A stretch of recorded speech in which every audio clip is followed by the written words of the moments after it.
இன்றைய நிகழ்வில் அச்சு ஊடகங்களில் வெளிவந்திருக்கும் செய்திகளின் பின்புலத்தை ஆராய்வோம். பிரமிழ் என்னும் படைப்பாளி பிறந்தார்.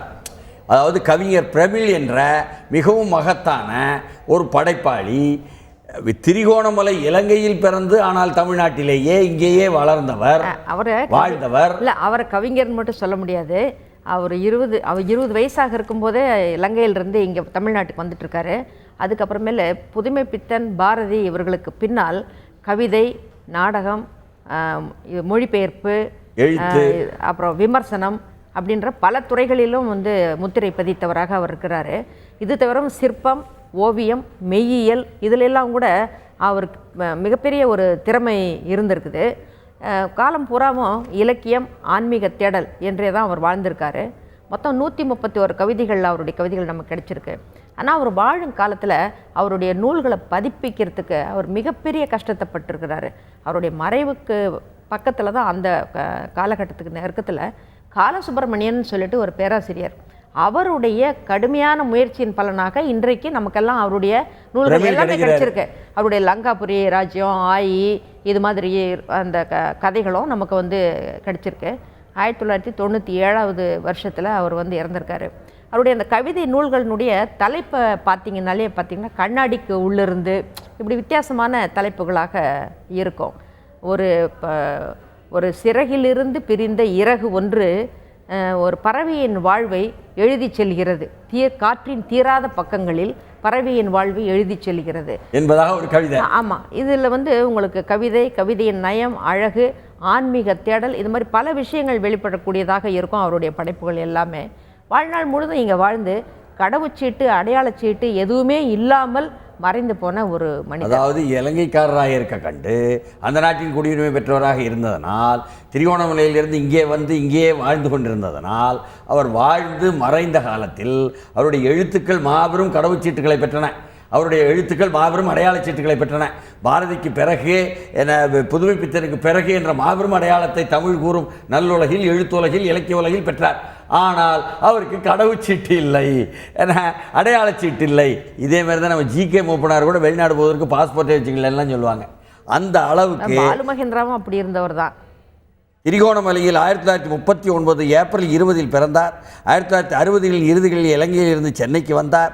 எழுத்து, ஓவியம் இரண்டு தொழிலும் நுட்பமான திறன் கொண்டிருந்தவர். அப்படி உள்ளவர் பல்வேறு படைப்புகளை, மகத்தான படைப்புகளை அவர் தமிழுக்கு தந்தார். பானுச்சந்திரன், தாமு சிவராம், தர்மு அருப் சிவராம் உட்பட பல்வேறு புனைப்பெயர்கள் அவர் தான் எழுதினார். இந்த விஷயம் நம்ம ஆளுகளுக்கு போகணும். ஏன்னா நிறைய பேருக்கு பிரமிழை பற்றி தெரில. இன்னும் பிரமிழை பற்றி உயர்வாக சொல்லவா?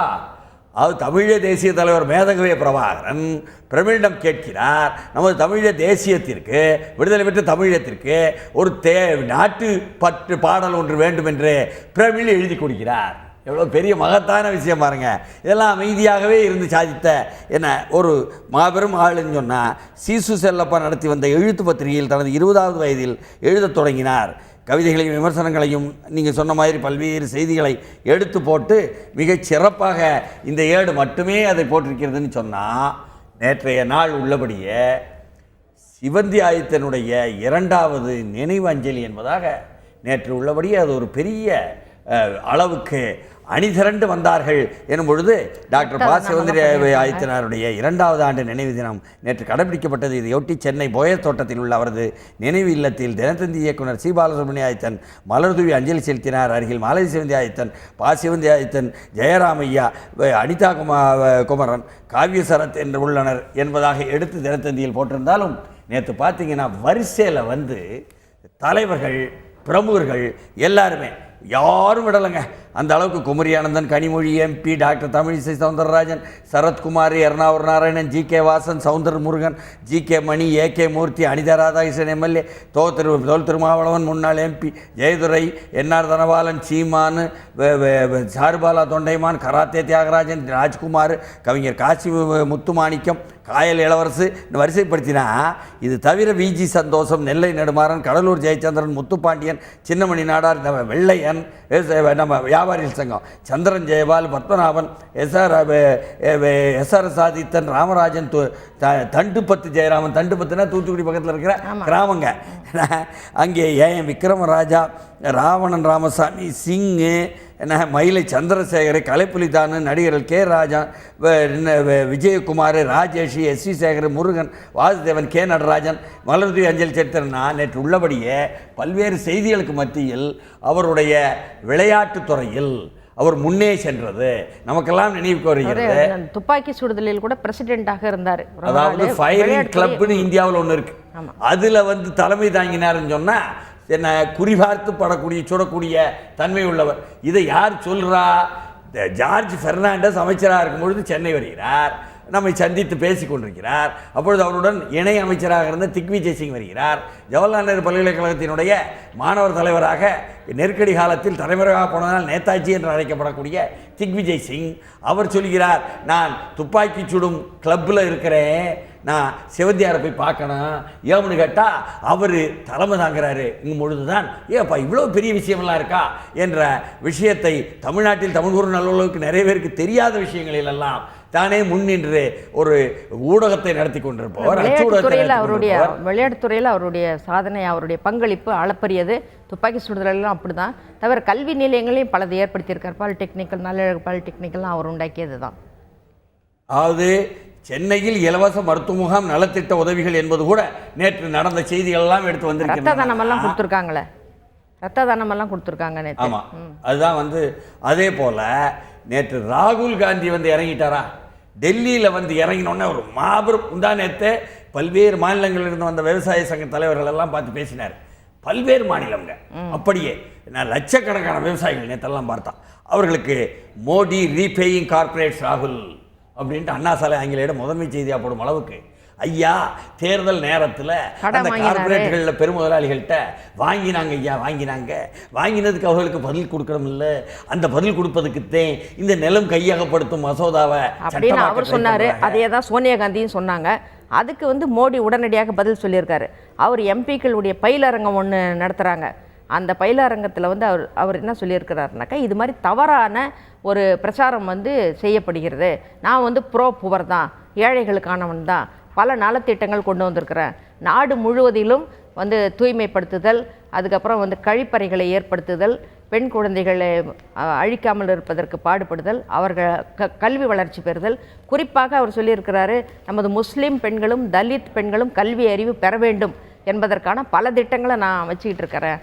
அதெல்லாம் நான் செஞ்சிட்ருக்கிறேன். அதையெல்லாம் மறைச்சிட்டு திருப்ப இந்த நிலம் கையகப்படுத்தலை பற்றி மட்டும் பேசி தொல்லை கொடுக்குறாங்க அப்படிங்கிறது மாதிரியாக அவர் ஒரு பதிலை உடனடியாக கொடுத்துருக்கிறாரு. வெங்கையா நாயுடுவும் அதே மாதிரி தான் சொல்லியிருக்கிறாரு இந்த விஷயத்தை குறித்து. அதாவது வெங்கையா நாயுடு சொல்லும் பொழுது இவங்க என்ன சொல்லுதாங்க, இந்த ராகுல் காந்தி குண்டக்க மண்டக்க இப்படி சொல்லி போட்டார், பெரிய பெரிய அளவுக்கு மக்கள் மத்தியில் சொல்லி போட்டார், எங்களெல்லாம் என்னமோ பெருமுதலாளிகளுக்கு திருப்பி செலுத்துறதுக்காக இந்த நிலத்தை கையகப்படுத்தி அவங்க கையில் கொடுக்க போகிறோம்ட்டு ஒழுங்காக மன்னிப்பு கேட்கணும் அப்படின்னு சொல்லிவிட்டார்.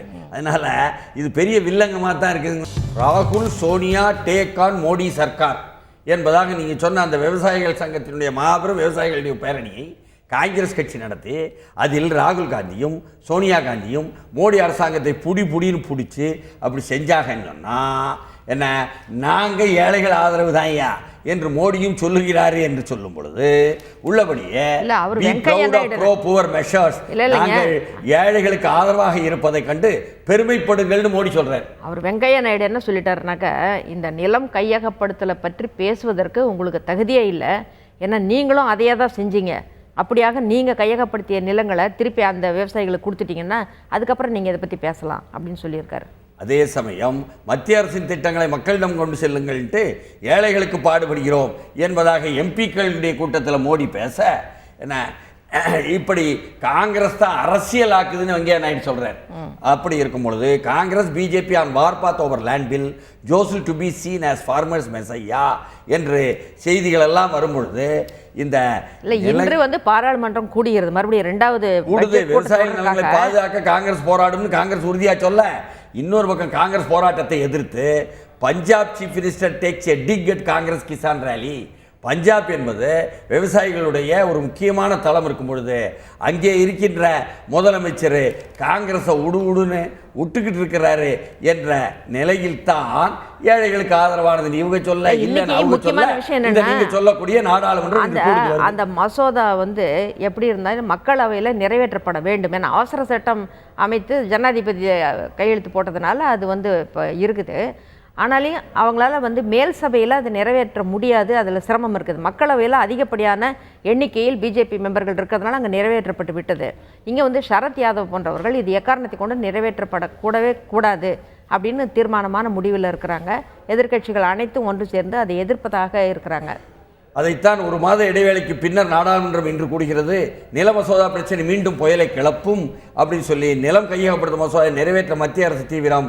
ஒரு மாத விடுமுறைக்கு பின் பாராளுமன்றம் இன்று கூடுகிறது அப்படின்னு சொல்லி prime minister positive about session. இந்த அமர்வு நல்ல அமர்வாகத்தான் முடியும், நாங்கள் வெற்றி பெறுவோம் என்று நம் பாரத பிரதமர் சொல்ல, parliamentary productivity up by 125% in BJP regime என்பதாக அவரும் சொல்ல, இன்னொரு பக்கத்தில் நிலம் கையப்படுத்தும் மசோதாவை நிறைவேற்றி சாதிக்க தீவிரம் வியூகம் ஏற்படுத்துகிறது பாஜக எனும் பொழுதுதான் நீங்கள் சொல்லக்கூடிய சரத் யாதவ் டெல்லி மேல் சபையில் நிலம் கையப்படுத்தும் மசோதா தோற்கடிக்கப்படும் என்பதாக ரொம்ப தெளிவாக சொல்கிறாராம்.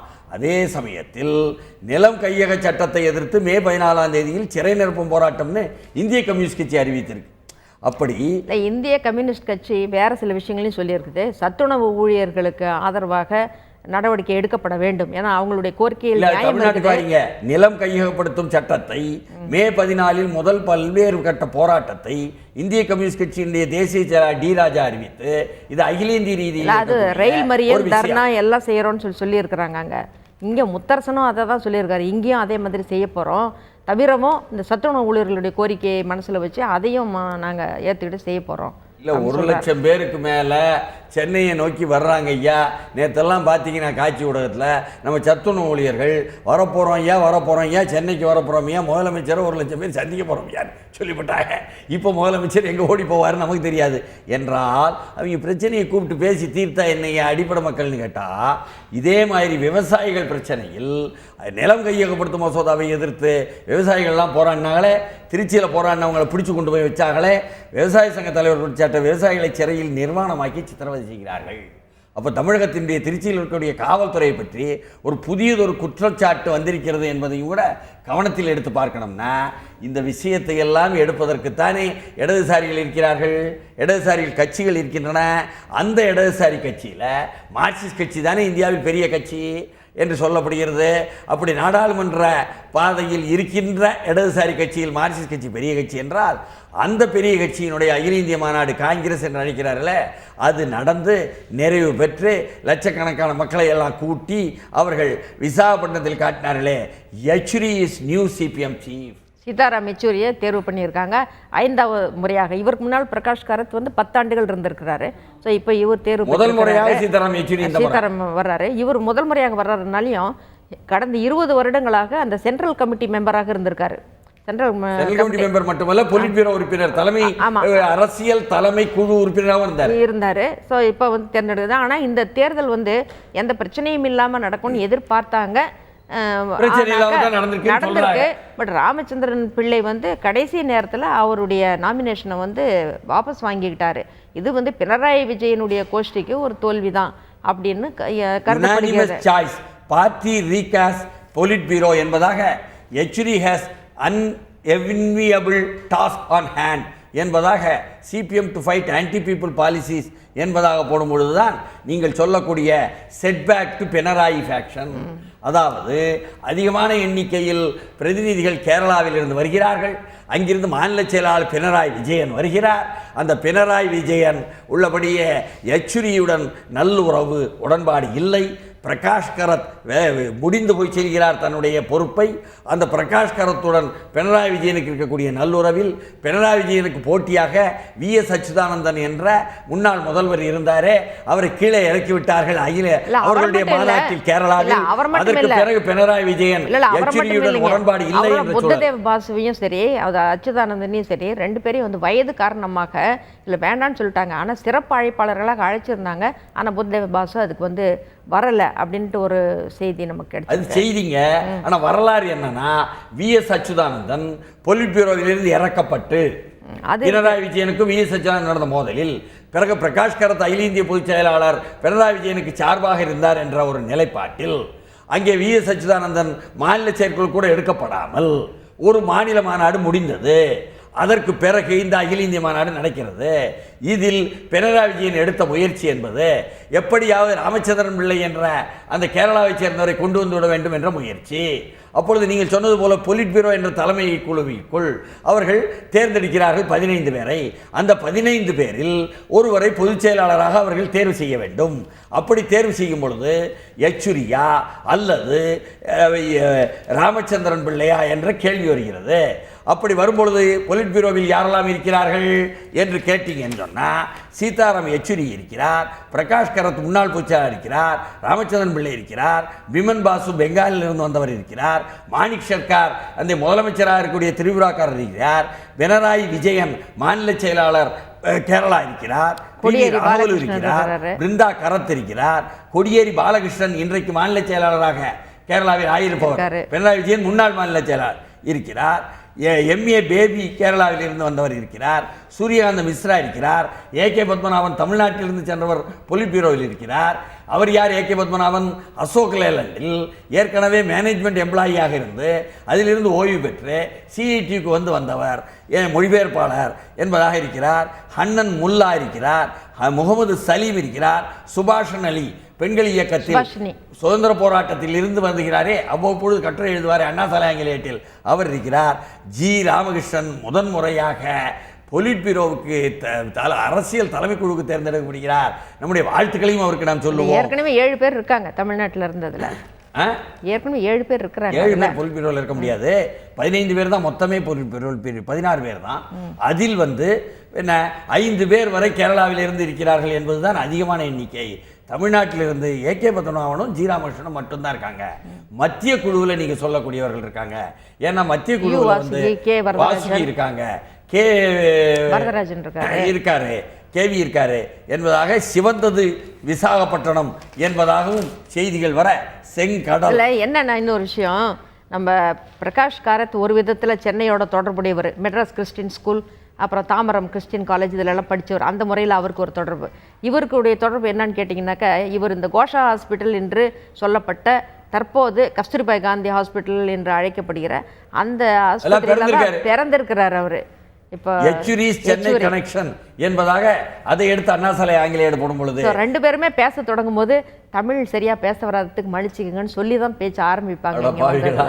தமிழ்நாட்டிலிருந்து பிறந்ததாங்க என்பதோ வளர்ந்தாங்க என்பதோ நாம பெருமைப்பட்டோம்னா தமிழ் தெரியாதுன்னு சொல்றாங்க ஐயா. என்றால் Sitaram rises on super Sunday, என்ன red letter day, Yechury posts nail biter win என்பதாக காலை வார காத்திருக்கும் கட்சிகள் என்பதாக யெச்சூரியினுடைய ஒரு இதையும் வந்து இவர்கள் போடும்போது there is threat to unity of India. Sitaram Yechury looked calm and composed after taking over the new general secretary என்று போடும்பொழுது 1969 Telangana agitation brought Sitaram to Delhi. அப்பொழுதுதான் தெலுங்கானா போராட்டம் நடந்தது. அது கொண்டு வந்து நிறுத்தியது சீதாராம் யெச்சூரியை பிரபலமாக டெல்லியில் எனும் பொழுது பிரகாஷ் கரத் பொதுச் செயலாளராக இருக்கும் பொழுது சீதாராம் யெச்சூரி தான் அதனுடைய மாநிலங்களவை உறுப்பினராக பிரபலமாக மாநிலங்களவையிலும் சரி, இந்திய துணைக்கண்டமெங்கும் ஊடகங்களில் அரசியல் தளத்திலும் சரி ஒளி கொடுத்தார் என்பதையும் நாம் நினைவுபடுத்தி பார்க்க வேண்டும். நம்மால் முடியும், வி கேன் என்று சொன்னாரே நம்ம ஒபாமா ஆட்சிக்கு வருவதற்கு முன்னால், அதுபோல் நம்மால் முடியும் என்று கட்சி தோழருக்கு சீதாராம் யெச்சூரி ஒரு யதார்த்தவாதி. பிரகாஷ் காரத் வந்து ஒரு தியரிஸ்ட், கோட்பாட்டியலாளர் மாதிரியாக அவருடைய செயல்பாடுகள் இருந்தது அப்படின்ட்டு ஒரு ஒப்புமையாக. ஆனாலும் கூட Yechury opens up possibility of alternative front in state என்று தமிழ்நாட்டில் ஒரு மாற்றை திமுக கூட்டணியும் அல்லாத, அதிமுக கூட்டணியும் அல்லாத, பாஜக கூட்டணியும் அல்லாத ஒரு மாற்றை ஏற்படுத்துவதற்கு யெச்சூரி ஓப்பன்ஸ் அப் என்று செய்தியை போட்டிருக்கிறார்களே.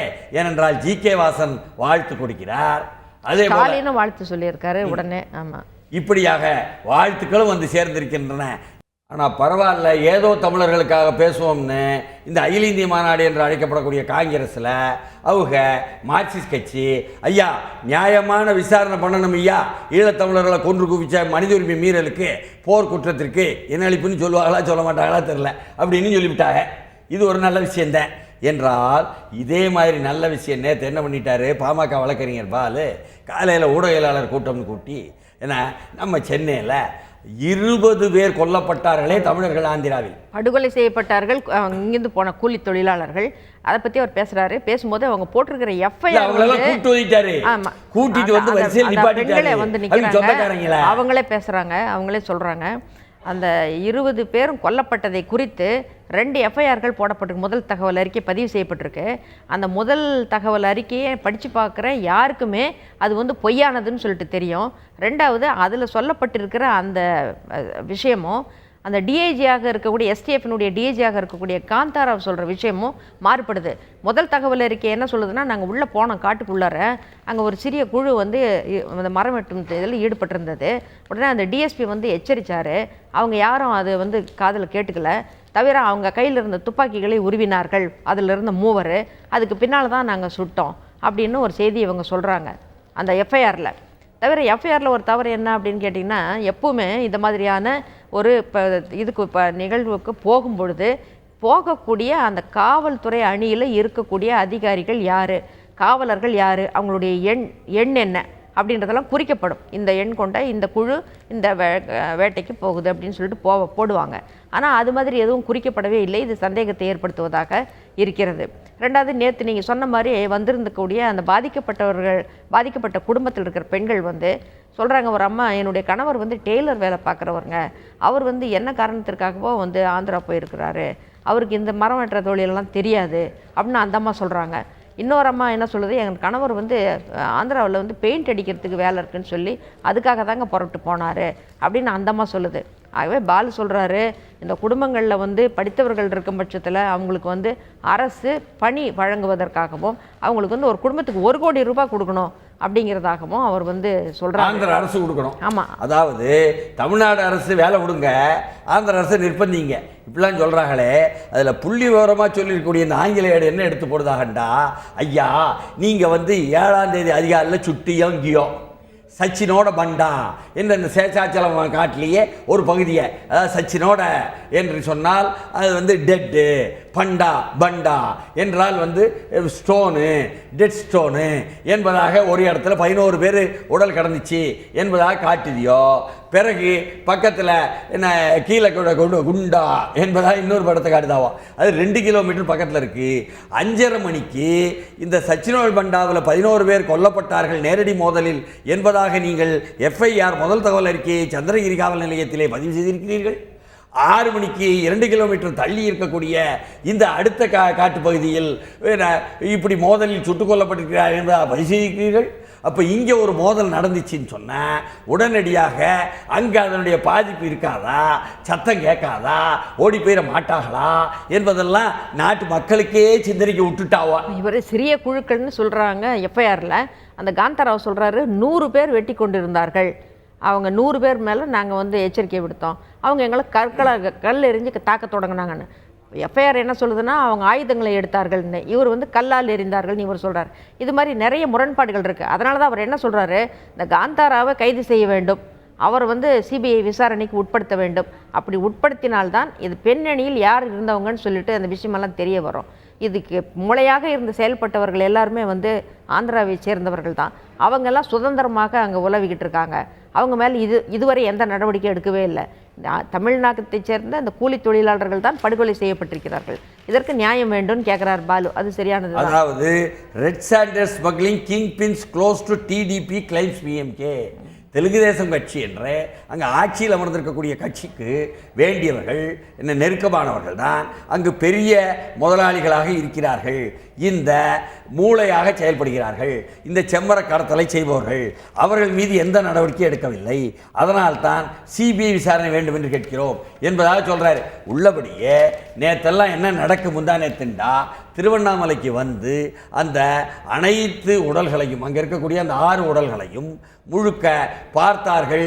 அவர்கள் அந்த பிரேத பரிசோதனை என்றார்களே, மறுபிரேத பரிசோதனை என்று வேறு ஏதோ ஒரு மொழியில் பேசுகிறார்களே, அதாவது உடற்கூறு மறு ஆய்வு, அதை என்ன செய்தார்கள். அங்கே ஒஸ்மானியா யூனிவர்சிட்டியிலிருந்து மருத்துவர்கள் வந்தாங்க. அதாவது நிசாம் மெடிக்கல் ரிசர்ச் சென்டர், அது ஒஸ்மானியா யூனிவர்சிட்டியை சேர்ந்த தனியான ஒரு நிறுவனம், நிஜாம் மெடிக்கல் ரிசர்ச் சென்டர் என்று அந்த சென்டருடைய மையத்தினுடைய ஆராய்ச்சி மையத்தினுடைய மருத்துவ ஆராய்ச்சி மையத்தினுடைய தலைமையும் கூட கம்மாக்களா இருக்காங்களேங்கிற பயன் நிறைய பேருக்கு இருந்துச்சு.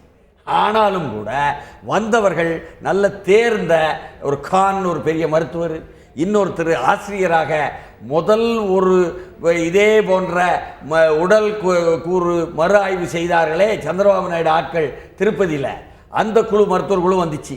அவியலுக்கெல்லாம் வாத்தியாரா இதில் வராரு.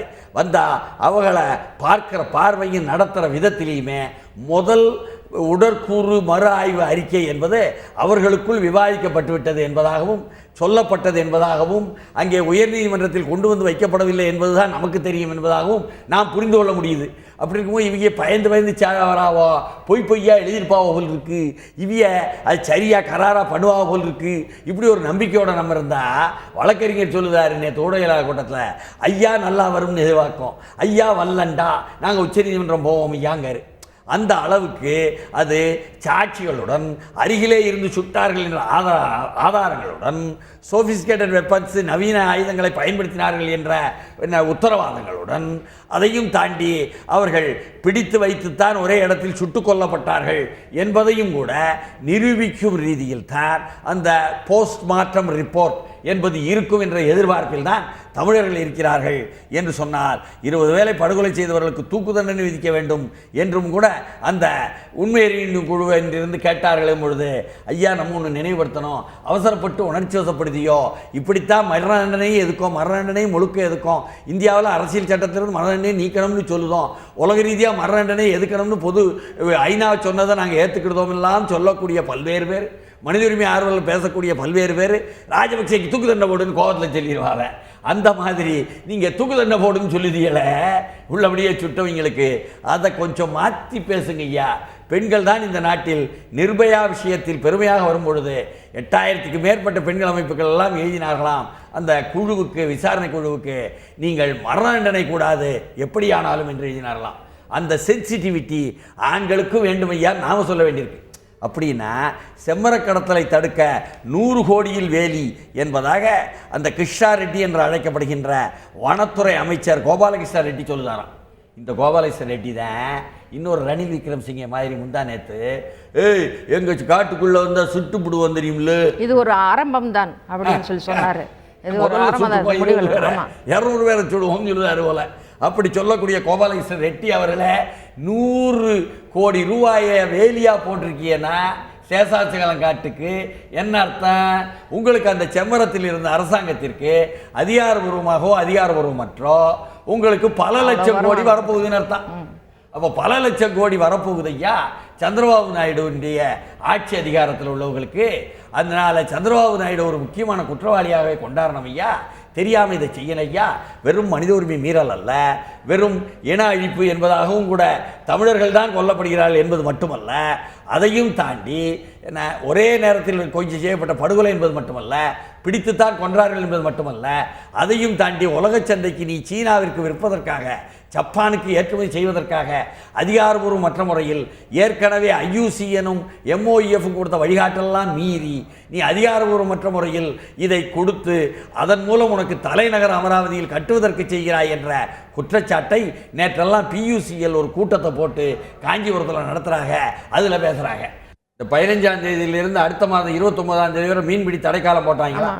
இது நம்ம ஊருக்கு வந்து பெருவாரியாக தமிழ்நாட்டில் வந்து அரபிக்கடலில் பிடிக்காம இந்த வங்காள விரிகுடா கடலில் பிடிக்காவளா? இப்படி வந்து தடைக்காலம் போட்ட பொழுது அரபிக்கடலில் மிக பெரும்பான்மையாக பிடிப்பது கேரளாக்காரங்களா? முழுக்க முழுக்க என்ன கன்னியாகுமரிக்காரங்க மட்டும்தான் அரபிக்கடலுக்கு போகிறவங்க நம்ம தமிழ்நாட்டை பொறுத்தவரை. ஆனால் என்ன மீன்பிடி தடைக்காலத்தால் வானகரம் சந்தைக்கு அரபிக்கடல் மீன்கள் வரத்து அதிகரிப்பு, விலை உயர்ந்தும் குறையாத மக்கள் கூட்டம் என்பதாக போட்டு சனத்துக்கு மீன் கிடைச்சிருது போல இருக்கு. ஆனால் அவங்களுக்கு நிறைய கஷ்டங்கள் இருக்குது. ஏன்னா இந்த கண்ணாடி இழை படகுகளில் போய் மீன் பிடிக்க போயிருக்காங்க. அவங்களையும் வந்து இந்த இலங்கை ராணுவம் வந்து பிடிச்சு அடிச்சு உதச்சி அந்த வலையெல்லாம் எடுத்துட்டு போய் அது வரைக்கும் அவங்க வட்டாரத்துக்குள்ள தான் பிடிச்சிட்டு போயிருக்காங்க. அவங்க கடல்ல அவிய வட்டாரத்துக்குள்ள தான் போயிருக்காங்க. இவை வந்து இலங்கையினுடைய ரோந்து படம் வந்து போங்கடா இறக்குறாங்க. அதான் அது ஒரு துன்பம். அடுத்தது இப்போ நமக்கு மீன்பிடி காலமாக இருக்கிறதுனால இவங்க உள்ளே போய் பிடிக்கிறதுக்கு இல்லை. ஆனால் இதே இடத்துல கேரளாவிலிருந்து மீன்பிடி படகுகள் வருது அப்படின்னு அது ஒரு செய்தியும் இருக்குது. அதாவது கேரளாவுக்கு நவம்பர் டிசம்பர் மாதம் தான் மழைக்காலம் என்பதனால் மீன்பிடி தடை என்ற 45 நாட்கள் வரும். நடுவண் அரசு தமிழ்நாட்டுக்கு இப்பொழுதே 45 நாட்களில் போடுவதற்கு நடுவண் அரசுக்கு என்ன தெரியும்? இங்கே உள்ள மீனவர்கள்ட்ட கேட்கணும். கேட்டால் அவங்க சரியாக சொல்லுவாங்க. அந்த மீன்களின் இனப்பெருக்க காலம் எது, எப்போ இதை வந்து வலை வீசுறதை நிறுத்தணுன்றது அவங்களுக்கு நல்லாவே தெரியும். பாரம்பரியமான அறிவியல் அவங்களுக்கு இருக்கே. ஆனால் இப்படி கடல் சார் பழங்குடி மக்களை அவர்களுடைய அறிவை மதிக்காமல் அவர்களை மிதிக்கக்கூடிய ஒரு புத்தி நடுவண் அரசில் இருக்கக்கூடிய அதிகாரிகளுக்கோ அமைச்சர்களுக்கோ வருகிறது என்று சொன்னால் தீர்மானிக்கக்கூடிய பார்வையை நிலம் சார்ந்த உலகம் என்பது கடல் சார்ந்த உலகத்தின் மேல் தன்னை நிறுவிக்கொண்டு ஏற்படுத்தி கொண்டிருக்கிறதா? கடல் சார்ந்த உலகத்தினுடைய மக்களுடைய தீர்மானங்களை தேவைகளை பூர்த்தி செய்வதற்கு அவர்களை திட்டமிடுவதற்கு அனுமதிக்காததான் காரணமா? அவர்களை பழங்குடி மக்களாக நீ சேர்த்திருந்தால், அவர்களுக்கு கல்வி தகுதியும் வேலைவாய்ப்பு தகுதியும் கொடுத்திருந்தால், அவர்களுக்கு சட்டமன்றம் நாடாளுமன்றம் என்று பிரதிநிதித்துவம் கொடுத்திருந்தால் அவர்களை தீர்மானிப்பதற்கு ஆலோசனை கொடுக்க முடியும் அல்லவா என்ற கேள்வி தானே மீனவர் கேட்காங்க. நியாயம்தானே என்றால் இதே மாதிரி நியாயம்தானேன்ட்டு ஆந்திராவை தனி மாநிலம் ஆக்கினாவளா? தனி மாநிலம் ஆக்கின பிறகு இந்த சீமாந்திரா கடல் மாவட்டங்கள் எல்லாம் சேர்த்து ஆந்திரா ரீஆர்கனைசேஷன் ஆக்ட்னு ஒன்று கொடுத்தாங்க. அந்த சட்டத்தின்படி இந்த குண்டூருக்கும் கிருஷ்ணாவுக்கும் மத்தியில் அந்த மங்களகிரி பக்கத்தில் அமராவதினு ஒரு பெரிய நகரத்தை உருவாக்க போறேன்னு இந்த சந்திரபாபு நாயுடு அப்படியே பேராசை பிடித்தவர் போல ஒரு வேலையை செய்தாரா? இல்லை, அதுக்கப்புறம் 30,000 ஏக்கர் நிலத்தை கேட்குறாரு.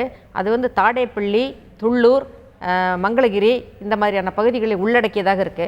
இது எல்லாமே இருபோகம் முப்போகம் விளைகிற பகுதிகள். அமராவதி ஆற்றின் கரையில் சொல்றது யார் தெரியுமா?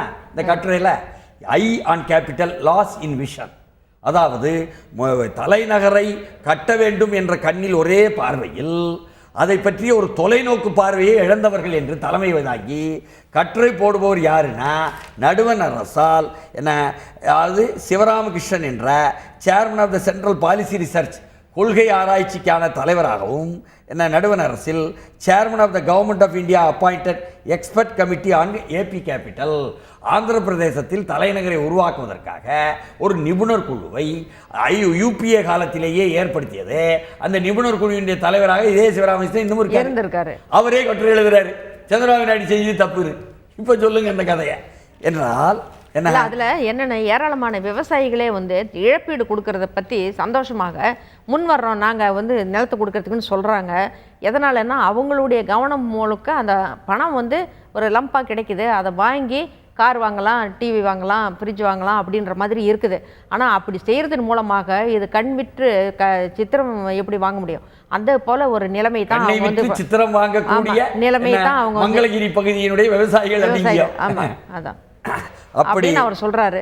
இதை பற்றி யோசிக்கிறதுக்கான ஒரு நீண்ட தொலைநோக்கு பார்வை இல்லாதவராக சந்திரபாபு நாயுடு செயல்பட்டு கொண்டிருக்கிறார் அப்படின்றத அவர் தெளிவுபடுத்தி இருக்கிறார். அது மட்டுமல்ல, the success of the Gujarat land pooling plan which is often mentioned in the context of the new Andhra Pradesh and its capital took place in dense urban areas where the negotiations had a touch of realism என்பதாக அந்த விவசாயிகளை எல்லாம் 30,000 ஏக்கர்களை கைப்பற்றுகிறார்களே, அந்த பாசன விவசாயம் அத்தனையும் 3 போகம் நீங்கள் சொன்னது போல விளையக்கூடிய நிலங்கள், அந்த நிலங்களில் கணிசமான பேர், வரலாற்றில் இல்லாத அளவுக்கு கணிசமான பேர் தலித் மக்களாக, சிறு நில உடைமையாளர்களாக, 1 ஏக்கர் 2 ஏக்கர் நம்ம ஆதாரபூர்வமாக வாங்கிட்டோம். அங்கிருந்து செய்தியை குண்டூர்லையும் கிருஷ்ணாவிலையும் நிறைய பேர் தலித்து சிறு விவசாயியாக இருக்கான ஐயா.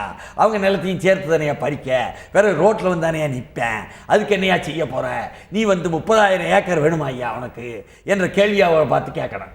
அதில் தான் அமராவதி என்று சொல்லி போட்டு நீ உருவாக்குவதில் சிங்கப்பூர்காரன் வா, சீனாக்காரன் வா, நீ வந்து உதவி பண்ணு என்பதாக சந்திரபாபு நாயுடு கேட்காரு.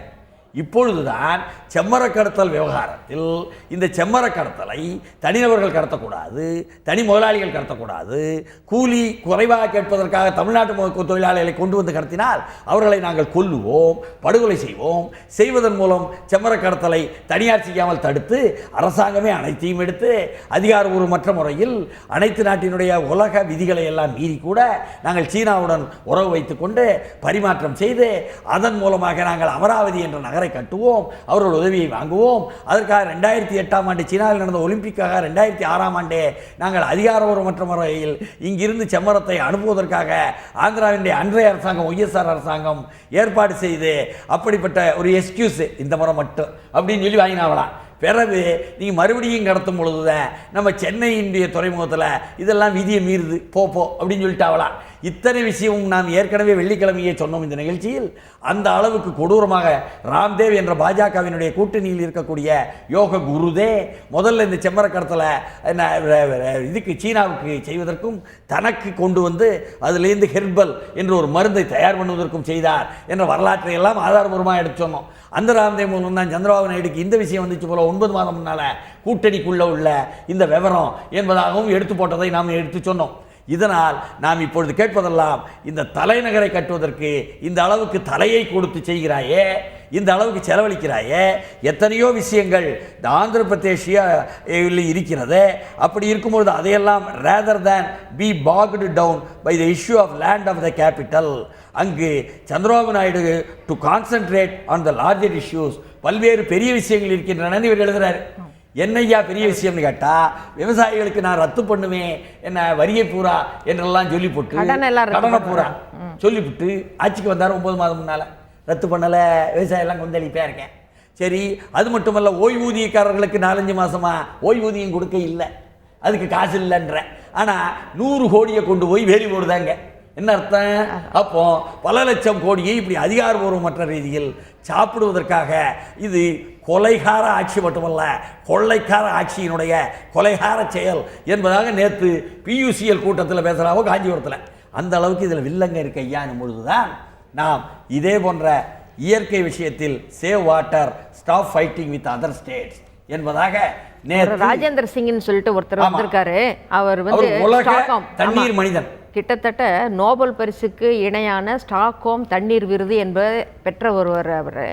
அவர் வந்து ராஜஸ்தான் மாதிரியான நீர்வளமே இல்லாத ஒரு பகுதியில் இவருடைய முயற்சியினால் அந்த 5 ஆறுகளுக்கு வந்து மீண்டும் உயிர் கொடுத்தோம் நாங்கள் அப்படின்னு பேசியிருக்காரு. அதோடு ஒப்பிடும் பொழுது தமிழ்நாட்டில் நிலவளமும் நீர்வளமும் நன்றாகவே இருக்கிறது. ஆனால் மக்கள் கொஞ்சம் விழிப்புணர்வோடு இருந்தாங்கன்னு சொன்னாக்க இந்த தண்ணீரை சேமிக்க முடியும் அப்படின்னு சொல்கிறார். அவர் சொல்லக்கூடிய மிக முக்கியமான இன்னொரு விஷயம் என்னென்னா, சென்னையினுடைய மெட்ரோ வாட்டர் நல்லாவே இருக்குது, மெட்ரோ தண்ணி நல்லாவே இருக்குது. ஆனால் அந்த தண்ணி வந்து நல்லது இல்லைன்ற மாதிரி வேணுமுன்னே பிரச்சாரம் பண்ணி பாட்டிலில் வரக்கூடிய தண்ணீர் விற்பனை செய்வதற்காக அப்படியே ஒரு பிரச்சனை செய்யப்படுகிறது அப்படின்றத அவர் முக்கியமாக போட்டாரு. Community involvement needed to tackle water crisis என்பதாகவும், corporation water good for health என்பதாகவும், involve local people in restoration of our rivers என்று இங்குள்ள நதிகளை எல்லாம் காப்பாற்ற வட்டார மக்களை எல்லாம் பயன்படுத்துங்கள் என்பதாகவும், water man kicks off campaign to quench thirst of everyone என்பதாகவும், தண்ணீருக்காக பொது மேடை புதிய இயக்கம் தொடக்கம் என்பதாகவும் எடுத்து போட்டிருக்கிறார்கள் என்று சொன்னால், நேற்றெல்லாம் பார்த்தீங்கன்னா முந்தா நேரத்தே தமிழ்நாட்டில் இருக்கக்கூடிய இந்த சென்னையில் இருக்கக்கூடிய தமிழ்நாடு அண்ணா சாலை தமிழ்நாடும் சரி, ஆங்கிலேயடும் சரி, no Tamil Nadu intercaste couple selected for central aid என்பதாக காஞ்சிபுரத்தில் இருந்து இந்த பியூசிஎல் கோராரவி போட்டார் தகவல் பெறும் உரிமை சட்டத்தில்ண்டு. அதிலிருந்து எடுத்து அவங்க சொல்லும் பொழுது பெரிய பெரிய செய்திகளை, அதாவது கலப்பு திருமணத்தை ஆதரிக்கிற பூமியா தமிழ்நாடு, இந்த கலப்பு திருமணம் என்பது எப்பொழுதுமே சாதி மறுப்பு திருமணம் சொல்லப்படும் இடமா தமிழ்நாடு. அதனால வந்து அந்த அப்படி ஒரு திருமணத்தை செஞ்சுக்கிட்டவங்கள அவங்களுடைய குடும்பத்தார் வந்து ஆதரிக்கிறது இல்லை. அப்போ அவங்களுக்கான நிதி உதவி வேணுன்றதுக்காக அந்த அம்பேத்கர் அமைப்பு ஒன்று, அவங்க தனியார் ஒரு அமைப்பு, அவங்க வந்து வருடத்திற்கு 500 ஜோடிகளுக்கு இந்த தொகையை தருவதாக நியமித்த. முதல்ல வந்து 2.5 லட்சம் தருவது நடுவண் அரசின் மூலம் அம்பேத்கர் ஃபவுண்டேஷன் என்று ஆரம்பிக்கப்பட்டதில் இருந்து வரக்கூடிய நிதி அது. அந்த நிதியை வந்து ஒரு 2.5 லட்சம் தர்றாங்க ஒரு தம்பதிக்கும், அந்த கலப்பு திருமண ஜோடிக்கு தர்றாங்க. 1 வருடங்களுக்குள் திருமணமான 1 வருடத்திற்குள் அதை வந்து அவங்க அப்ளை பண்ணணும். அதில் திருமணம் செய்து கொண்டதில் ஒருவர் வந்து ஆதி திராவிடராக இருக்க வேண்டும் அப்படின்றதெல்லாம் சில சட்டங்கள் வச்சுருக்காங்க. இதில் வியப்பு என்னன்னு கேட்டிங்கனாக்கா இதுவரை தமிழ்நாட்டிலிருந்து யாருமே இந்த தொகையை பெறவில்லை. தமிழ்நாட்டுக்குன்னு 30 பேருக்கு கொடுக்கறதுக்கெல்லாம் அவங்க ஒதுக்கிட்டாங்களாம். அவங்க ஒதுக்கிட்டாங்க. ஆனால் யாருமே கிளைம் இங்கே இருக்கக்கூடிய ஆயுத நலத்துறையோ அமைச்சரோ அதிகாரிகளோ இதை பற்றி எந்த ஒரு பார்வையும் இல்லாமல் இதில் உள்ளபடியே கலப்பு திருமணம் செய்திருக்க வேண்டும் என்ற நிபந்தனை, அவர்கள் யாரேனும் ஒருவர் நீங்கள் சொன்ன மாதிரி ஆயுத வகுப்பை சேர்ந்திருக்க வேண்டும், திருமணம் முடித்த ஓராண்டுக்குள் விண்ணப்பிக்க வேண்டும், அவர்கள் விண்ணப்பங்களில் MP அல்லது MLA கலெக்டருக்கு பரிந்துரை செய்ய வேண்டும், கலெக்டர் அனுப்பும் விண்ணப்பங்கள் தான் அரசு பரிசீலித்து மத்திய அரசு சமூக நீதித்துறைக்கு அனுப்ப வேண்டும், இந்து திருமண சட்டத்தின் திருமணம் வகை செய்ய வேண்டும் என்றெல்லாம் இருக்கக்கூடிய நிபந்தனைக்கு உட்பட்டு தமிழ்நாட்டில் 100 கணக்காக இருக்கியா ஒவ்வொரு ஆண்டும் நடுவண் அரசு கொடுக்கக்கூடிய நிதி கூட நீங்கள் வாங்கலையா என்று கேட்டால் இது மாதிரி தான் கிறிஸ்தாஸ் காந்தி நேற்று ஒரு கம்ப்ளைண்ட் சொல்றாரு. ஆமாம், அதாவது தமிழக அரசின் மேல் குத்தம் சொல்ல முடியாது. ஏன்னா அவங்க முன்னாள் முதல்வர் அவர்கள் இதுக்கு 335 கோடி ரூபாய்க்கு கிட்டத்தட்ட ஒதுக்கி இருக்கிறாங்க.